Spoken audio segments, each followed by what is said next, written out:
Tonight we're going to do something different than what we've done before.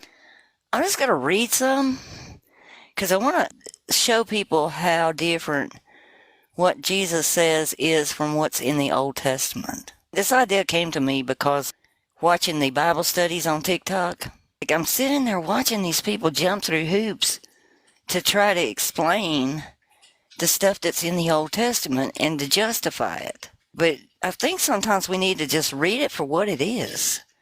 The first thing I want to do is I'm going to go, first before I read this section, I'm going to go to John 5 and read a little bit there. And then I'm going to read some from the Old Testament. This is John 5, verse 36. But I have a greater witness than John's, for the works which the Father has given me to finish, the very works I do bear witness of me, that the Father has sent me. And I've been arguing this from the very beginning. Look at the works that he does while he's here. He does healing, raising people up, curing the blind, leprosy, cripples, you name it. Everything he does is good. And then he goes on and he said, and the Father himself who has sent me has testified of me. You have neither heard his voice at any time nor seen his form. And I think that's real important because we know Moses talked to Yahweh face to face like a man speaks to a man. You do not have his word abiding in you because whom he sent, him you do not believe. He's saying, he sent me and you're not believing me. You search the scriptures, for in them you think you have eternal life. But these are they which testify, and they've got me in the English, but it actually should have been you, because it's a reflexive pronoun, and the subject he's talking about is them and what they have done. And then you can tell that especially when you go to the next sentence, so the next verse, because he said, but you are not willing to come to me that you may have life. In other words, you're looking through these scriptures back here, but you're not coming to me that you could have life. And we haven't really looked at this stuff in context, or we probably would have caught that, that there's something wrong with that sentence before. I do not receive honor from men, but I know that you do not have the love of God in you. I have come in a Father's name, and you do not receive me. When another comes in his own name, him you will receive. And that's exactly what everybody has done. How can you believe who receive the honor from one another if you do not seek the honor that comes from the only God? Do not think that I will accuse you to the Father. There is one who accuses you, Moses, in whom you trust. Again, here you see that verse reflecting back that the scriptures were talking about them, not him. For if you believed Moses, you would believe me, and for he wrote about you, is what it should read. But if you do not believe his writings, how will you believe my words? Because they're not looking realistically. To me, that sentence means they're not looking realistically at what Moses said. And I'm going to show that tonight. Because I think that that's the biggest problem we have, is we don't take a realistic look at what's in the Old Testament. I just pulled about a couple of chapters that were discussed on one of the lives on TikTok in the mornings. And we got all these people reading this stuff. And they're just like, oh, look, oh, he's going to come after us if we don't do this, and he's going to come after us if we don't do that. And that's not the kind of attitude that Jesus was teaching us, to me. We're going to start in Deuteronomy 3 if anybody wants to follow along. And I'm reading from, I've got my New American Standard Bible, which is a pretty literal translation. It reads worse in Hebrew, though, trust me. This is the conquest recounted. This is them recounting what they have done. Then we turned and went up the road to Bashan. And Og, the king of Bashan, with all his people, came out to meet us in the battle of Edrei. But the Lord said to me, do not fear him, for I have delivered him and all his people and his land into your hand, and you shall do to him just as you did to Sihon, king of the Amorites, who lived in Heshbon. So Lord our God delivered Og, also the king of Bashan, with all his people, into our hand, and we smote them until no survivor was left. We captured all his cities at that time, and there was not a city which we did not take from them. 60 cities, all region of Argob and the kingdom of Og in Bashan. And these were the cities fortified with high walls, gates, and bars, besides a great many unwalled towns. We utterly destroyed them. So we did to the Sihon, king of Hesh. We utterly destroyed the men, the women, the children, and of every city. But all the animals and the spoil of the cities we took as our booty. In other words, they went in, unalived everybody, men, women, and children. They took their goods, and they took their land. They took everything. Now, what did Jesus tell us the enemy comes to do? Unalive, steal, and destroy. And that's exactly what we see in the Old Testament over and over and over again. People are not thinking with their thinking caps on. We're going to continue on them in verse 8 of Deuteronomy 3. Thus we took the land that time from the hand of the 2 kings of the Amorites, who were beyond the Jordan, from the valley of Arnon to Mount Hermon. Sidonians call Hermon Sirlon, and the Amorites call it Seir. All the cities of the plateau, and all of Gilead, and all of Bashan, all far as Shakel and Edrei, cities of the kingdom of Og in Bashan. For only Og, king of Bashan, was left of the remnant of the Rephaim. Behold, his bedstead was an iron bedstead, as is in Rabbah the sons of Ammon. Its length was 9 cubits, and its width 4 cubits by ordinary cubit. And that's in parentheses, so I don't know if that's in every text or not, probably not. But that means he was a giant. He was big. That bed was big. So we took possession of this land at that time, from Anor, which is in the valley of Arnon, and half of the hill country of Gilead, and the cities I gave the Reubenites and the Gadites. The rest of Gilead and all of Bashan and the kingdom of Og I gave to the half-tribe of Manasseh. All the region of Argob and Bashan is called the land of Rephaim. Jehu the son of Manasseh took the region of Argob as far as the border of the Jeserites, and the Mathanites called what is Bashan after their own name, Havarjar, as this is today. To Machner I gave Gilead, and to the Reubenites and to the Gadites I gave the Gilead even as far as the valley of Arnon, and the middle of the valley of the border, as far as the river of Job, and the border of the sons of Ammon. And Arbath also, with the Jordan as the border from Cinnereth, even as far as the sea of Arab, and the salt sea, all the foot of the slopes of Pishkal on the east.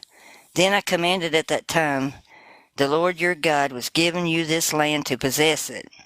To possess it. How did they possess it? They took it. They stole it.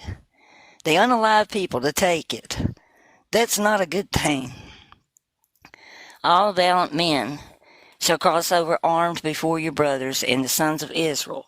But your wives and your little ones and your livestock, I know that you have much livestock, of course they did by that time, shall remain in the cities which I have given you, until the Lord gives rest to your fellow countrymen as to you, and they shall possess the land which the Lord your God has given them beyond the Jordan, and then you may return every man to his possession which I have given you. And I commanded Joshua at that time, saying, your eyes have seen all that the Lord your God has done to these 2 kings, and so the Lord shall do to all the kingdoms into which you are about to cross. So this is a plan to keep going, to keep marching. Let's keep destroying, unaliving men, women, and children. Let's take all the booty. They're going to have a lot of cattle, lots of livestock. Tell y'all honestly, I get mad at myself because I ever bought into this and that I could read it and actually say this as Father. I must have been nuts.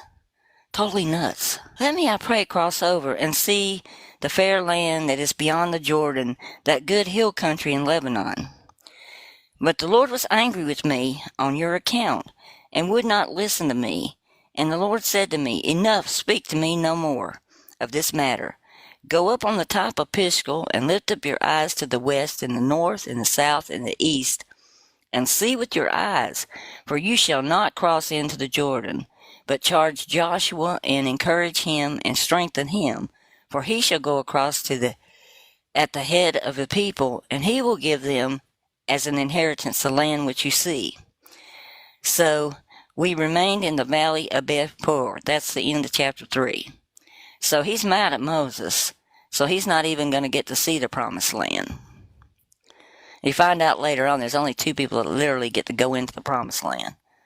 Chapter 4, and then he starts encouraging them to keep all the statutes and the laws that the Lord's given them.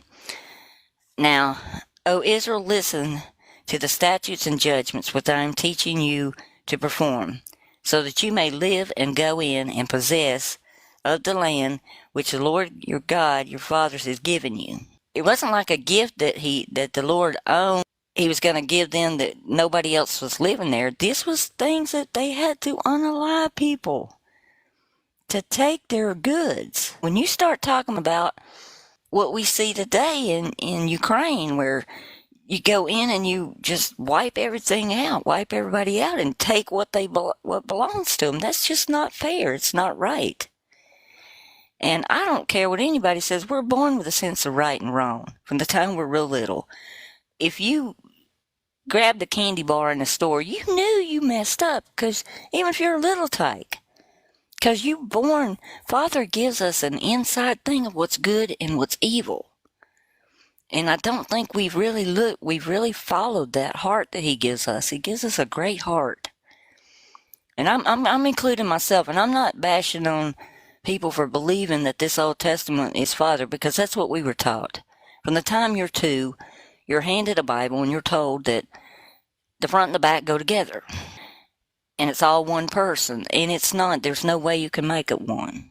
Then he goes on and he said, You shall not add a word which I am commanding you, nor take away from it. And you may keep the commandments of the Lord your God, which I command you. Your eyes have seen what the Lord has done in the case of Baal-peor and all the men who followed Baal-peor. The Lord your God has destroyed them from among you. He got unalive. Bye. But you who held fast to the Lord your God are alive today, every one of you. See, I have taught you the statutes and judgments, just as the Lord your God has commanded me that you should do thus in the land where you are entering to possess it. Again, we got this word possession. So keep and do them, for this is wisdom and your understanding in the sight of peoples who will hear all of these statutes and say, Surely this great nation is wise and understanding people. Why? Because they can go mow over another one? Is that what makes them wise and understanding? What great nation is there that has a God so near to it as the Lord our God wherever we call on Him? Or what great nation is there that has statutes and judgments and righteousness as this whole law which I am settling before you today? Only give heed to yourself, and keep your soul diligently, so that you do not forget the things which your eyes have seen, and they do not depart from your heart all the days of your life, but make them known to your sons and your grandsons. So make known that we went in and unalived everybody, and that we took their possessions, we got all the booty, and the Lord blessed us because we did it. Now, how would you feel? I want everybody to literally think how you would feel if you took a javel and you walked into a person's home and you bore it right through their chest and you walked in there and just opened their jewelry box and took their TV and took all their belongings and walked out, how you going to feel? Do you feel like you're blessed by the Lord at that point? That's what we're talking about. People do not really read this for what is really there. They just speed bump right over it and say, oh, well, they were this or they were that, or they were too tall, they were a giant, or they must have been some kind of freak or genetic miscalculation or something. There got to be a reason why they did it. I'm sorry, folks, but I can't find a reason except that it's evil. I'm preaching tonight. Yes, I'm preaching. I'm sorry. And he goes on, he said, remember the day you stood before the Lord your God at Horeb, and the Lord said, assemble the people to me, that I may let them hear my words, so that they may learn to fear me all the days that they live on the earth, and they may teach their children this. Now, I don't know about y'all, but loving Father, you don't have to be afraid. Were you afraid of your father? Or was he the one you looked up to? In some cases, yeah, you're afraid of the father. I had an alcoholic father that was mean and awful.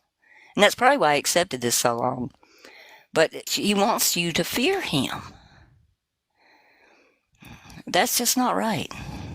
I might talk back on that in a few minutes on something that happened to me about Father that tells me that there is nothing to fear from Father at all. Father is love. Father loves every one of us. Okay, it said, you came near and stood at the foot of the mountain, and the mountains burned with fire to the very heart of the heavens. Darkness, cloud, and thick gloom. Now, we're told in the New Testament that God is light and in him is no darkness at all. You're talking about darkness, clouds, thick gloom.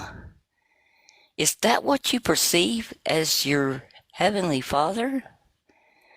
Then the Lord spoke to you out of the midst of the fire. You heard the sound of his words, but you saw no form, only a voice.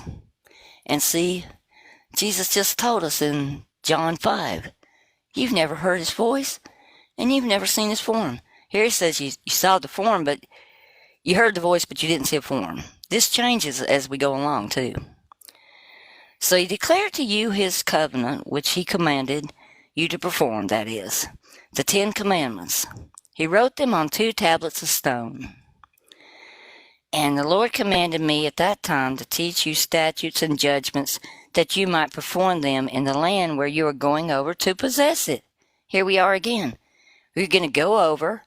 You're going to unalive everybody. You're going to take the booty. You're going to possess it. So watch yourselves carefully. Since you did not see any form on that day, the Lord spoke to you at Horeb from out of the midst of fire.